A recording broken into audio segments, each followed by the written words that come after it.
When I see birches bent to left and right across the lines of straighter, darker trees, I like to think some boy's been swinging them. But swinging doesn't bend them down to stay as ice storms do. Often you must have seen them loaded with ice a sunny winter morning after a rain. They click upon themselves as the breeze rises and turn many-colored as the stir cracks and crazes their enamel. Soon the sun's warmth makes them shed crystal shells, shattering and avalanching on the snow crust. Such heaps of broken glass to sweep away, you'd think the inner dome of heaven had fallen. They're dragged to the withered bracken by the load, and they seem not to break. Though once they're bowed so low for long, they never right themselves. You may see their trunks arching in the woods years afterward, trailing their leaves on the ground like girls on hands and knees that throw their hair before them over their heads to dry in the sun.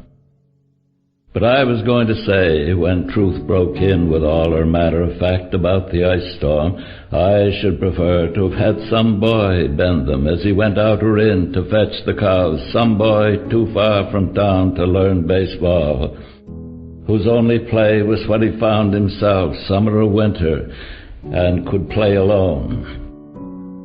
One by one he subdued his father's trees by writing them down over and over again until he took the stiffness out of them, and not one but hung limp. Not one was left for him to conquer. He learned all there was to learn about not launching out too soon and so not carrying the tree away clear to the ground. He always kept his poise to the top branches, climbing carefully with the same pains you use to fill a cup up to the brim and even above the brim. Then he flung outward, feet first with a swish, kicking his way down through the air to the ground. So was I once myself a swinger of birches, and so I dream of going back to be.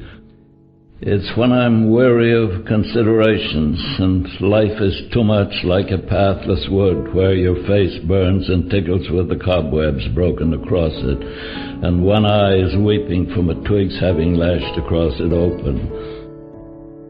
I'd like to get away from earth a while and then come back to it and begin over.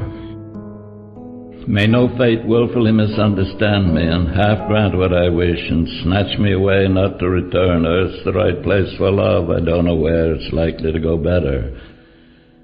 I'd like to go by climbing a birch tree and climb black branches up a snow-white trunk toward heaven till the tree could bear no more but dipped its top and set me down again.